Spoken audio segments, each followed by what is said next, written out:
What up, though, y'all? It's Chris out here this morning, getting to start on them 10,000 steps. Appreciate y'all taking the time out your day to connect with me.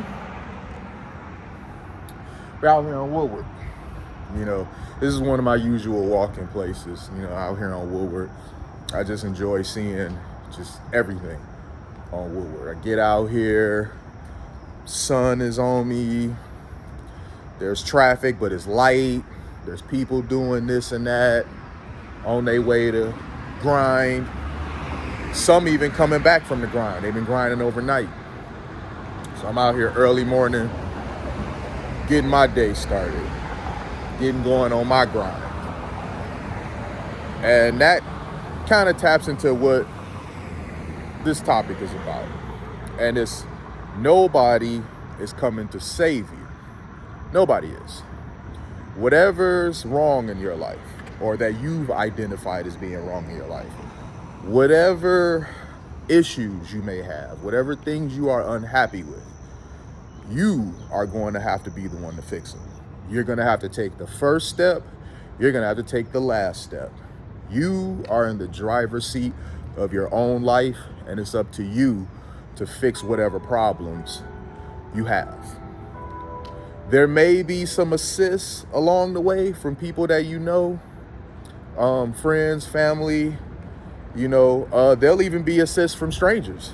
There'll be people who will see you working towards your goals and they just want to help. They have no real incentive, but it makes them feel good, honestly. So they'll give you an assist in moving forward on what your goals are.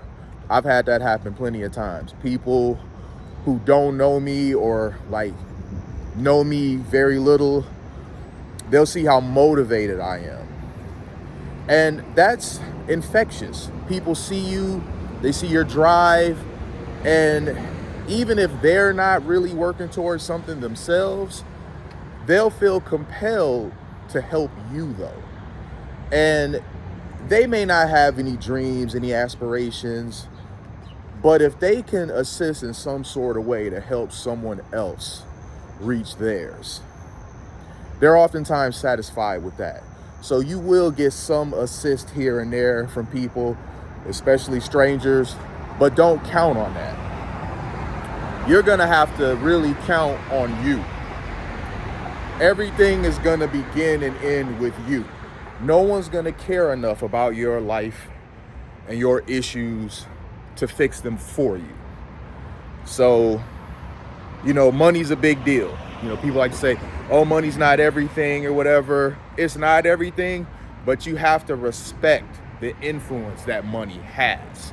So money is a big deal. And if you don't have enough of it, you can't sit around waiting on somebody to drop a sack of cash in your lap. And fix your financial woes. A lot of problems that people have, they're financial. In fact, I'd say most problems that people have begin and end with finances. If they just make a couple dollars more, they'll be able to fix them. But again, you got to get out and hustle and get that money in order for those problems to be solved. So however much you push, however much you grind, however much effort you put in is going to ultimately be the determining factor on what's going to happen with you. It's not going to come down to other people. All right. Other people definitely will help you along your journey, but your journey is just that. It's your journey. So you are going to have to take care of whatever it is that you need to take care of. You're not going to be able to count on people for much of anything. Plan to do everything on your own. And if you get an assist here and there, then it's a bonus. But plan to do everything on your own. Do not count on others really to push your dreams forward. Got a bit more traffic out here now after I said that it was light traffic. But the reason why I say you're going to have to be the one to drive everything and you can't really rely on others, is because people flake. That's the nature of people.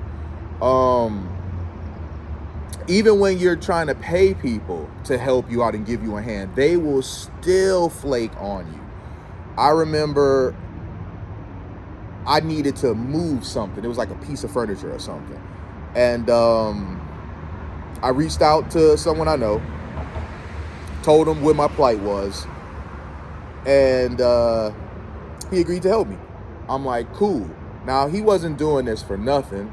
I was gonna give him $100 for his pocket, and I was gonna take him to lunch and feed him, and I was going to fill up his gas tank. And I told him he can wait till after we do the run or whatever, instead of before the run. That way he wouldn't be driving up the gas that I just put in there. So sounds like a pretty good offer, right? For like not even an hour of his time, he was gonna get fed, he was gonna get an easy $100, and he was gonna get his gas tank topped off. I mean, I'm thinking I'm offering him a really good deal, and he sounds excited or whatever.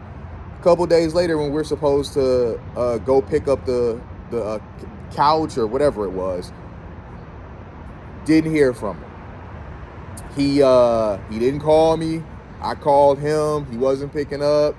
I texted him a handful of times, like, hey, what's going on? Like, I haven't heard from you. Like, are we still on or what? No responses. Just a total no call, no show. And that's the sort of stuff you're going to have to deal with when you're trying to move stuff forward. So you cannot depend on other people, because they're going to let you down one way or another.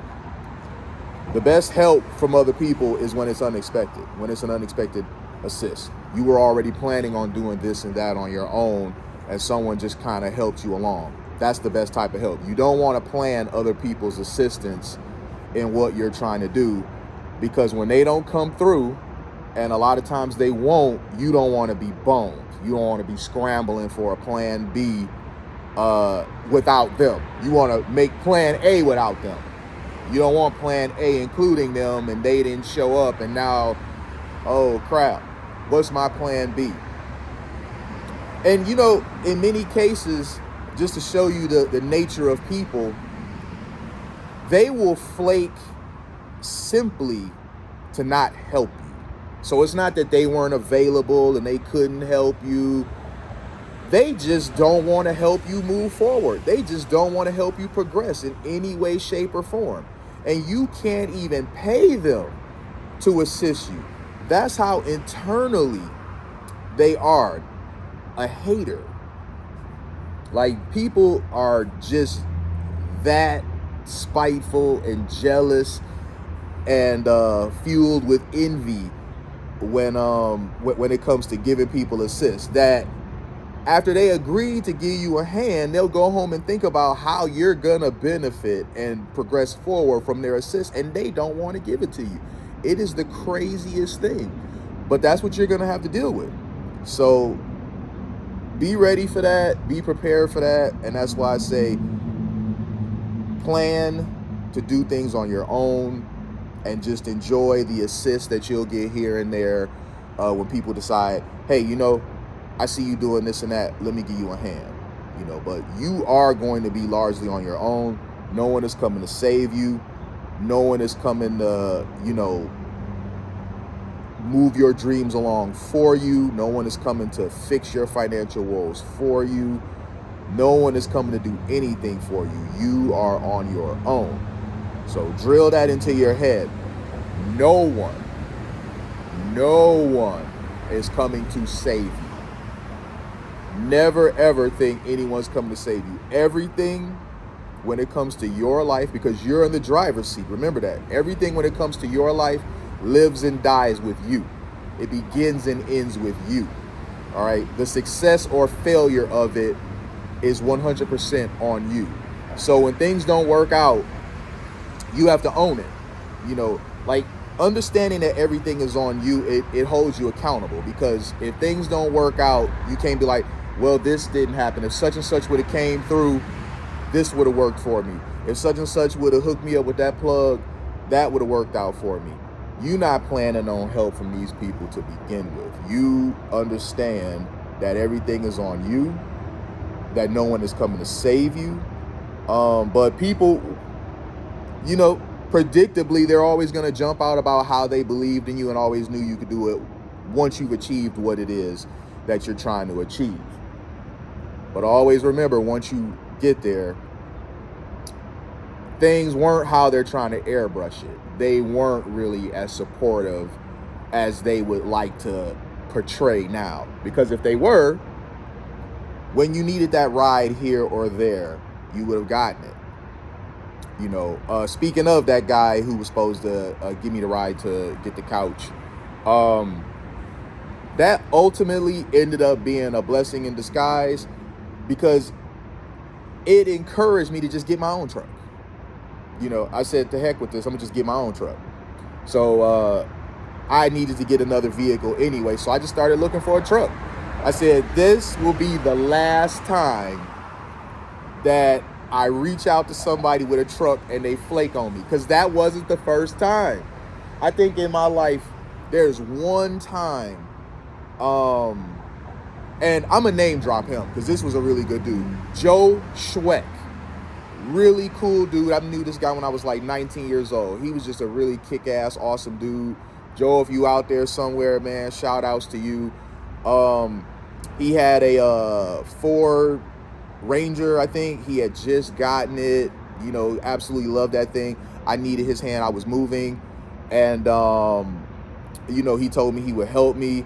He showed up to give me a hand. We hung out for hours and stuff. Just a really awesome guy. He is the one guy ever who I reached out to with a truck and he did not flake. He came through and did what he told me that he was going to do. So after having that happen to me a handful of times, I'm like, you know, let me stop relying on other people for their truck and just go get my own damn truck. That way this will never be an issue again. So I've had my truck now this summer for 4 years. And it's been really great not needing to call somebody else up when I need something large moved. I just do it myself, you know, so no one's coming to save you, even when it comes to little stuff like that. You can't even pay their ass to come save you. That's how crazy it is. But again, I appreciate y'all taking the time to connect with me. If you like this video, drop me that like. If you're not subscribed already, go ahead and show your boy some love. Hit that subscribe button. And I'll talk to y'all later. Peace.